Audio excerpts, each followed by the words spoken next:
ኢትዮጵያ ባለፉት ዓመታት ዘርፈ ብዙ የምጣኔ ሀብት ማሻሻያዎች እያደረገች ስለመሆኑ ይነሳል። ከነዚህ ማሻሻያዎች ውስጥ አንዱ የውጭ ምንዛሪ ተመን በገበያ እንዲወሰን ማድረግ ይገኝበታል። ብሔራዊ ባንክም በገበያ ውስጥ ያለውን የውጭ ምንዛሪ ለማርገብና ትይዩ ገበያውን ከንግድ ባንኮች ጋር ተቀራራቢ ለማድረግ በየሁለት ሳምንቱ የውጭ ምንዛሪ ጨረታ በማድረግ ላይ ይገኛል። ሚያዝያ 29 ቀን 2017 ዓ.ም ለአምስተኛ ጊዜ ባወጣው የ60 ሚሊዮን ዶላር የውጭ ምንዛሪ ጨረታ አንድ የአሜሪካን ዶላር በ132 ብር ከ96 ሳንቲም ተሸጧል። በአራተኛው ጨረታ ከተሳተፉት 26 ተጫራች ባንኮች በ10 መቀነሳቸውም ተገልጿል። በብሔራዊ ባንክ በተደጋጋሚ የሚቀርበው ጨረታ 50 እና 60 ሚሊዮን ዶላር ከሀገራዊ ፍላጎት አንጻር በቂ አይደለም የሚሉ ሐሳቦች ይሰማሉ። በጉዳዩ ላይ ሐሳባቸውን ያጋሩን የምጣኔ ሀብት ባለሙያው ዶክተር ቆስጠንጢኖስ በርሀ ተስፋ ባንኮች የውጭ ምንዛሪ ጨረታ ሲፈልጉ እየተጫረቱ መሆኑንና የሚፈልጉትን ተጫርተው እስከወሰዱ ድረስ በቂ አይደለም ብሎ መናገር አይቻልም ሲሉ ተናግረዋል።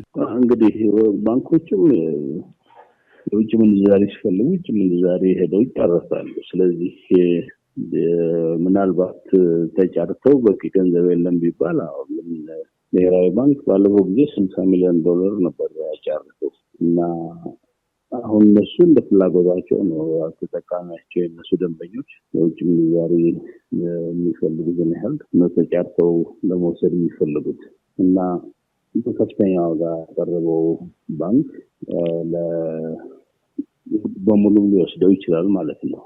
ስለዚህ ምንም ይሄ የሚያስቸግር ነገር አይደለም። በቂ ነው አይደለም የሚለው ጥያቄ ብሔራዊ ባንክ ያው አገልግሎትን አቅርቧል። ስለዚህ አነሰና ሲሉ አልሰማሁም። ባንኮቹ አሁን የብር ችግር አለባቸው። ሌላው የቢዝነስና የኢንቨስትመንት አማካሪ የሆኑት አቶ ከፈለኝ ኃይሉ በበኩላቸው እየቀረበ ያለው የውጭ ምንዛሪ ጨረታ አነስተኛ እንደሆነና ለአንድ ኢንቨስተር የሚሰጥ ምንዛሬ መሆኑን በማንሳት እንዲሁም በባንኮችና የውጭ ምንዛሬ በሚፈልጉ ዜጎች መካከል ያለው የግብይት መረጃ ልውውጥ ግልጽነት የጎደለው ነው ሲሉ የዶክተር ቆስጠንጢኖስን ሐሳብ ይሞግታሉ።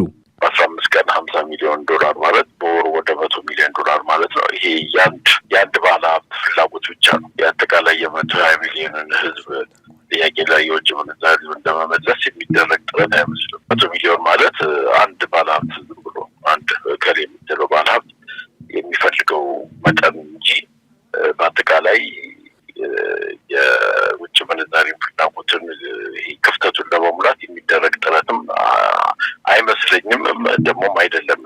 አንዱ እሱ ነው። ሁለተኛ ግብይቱ ራሱ የመረጃ ልውውጥ ዳታ ልውውጡ በተመለከተ ግልጽነት በከፍተኛ ደረጃ ይጎድላሉ። ምክንያቱም ባንኮች ለምሳሌ አሁን ዛሬ ብትሄድ 131 ብር እንገዛለን ይለዋል፣ ወይም 34 እንሸጣለን ይለዋል። ግን ትክክለኛ ዋጋ ያ ነው ወይ ተብሎ ቢገመት አይደለም።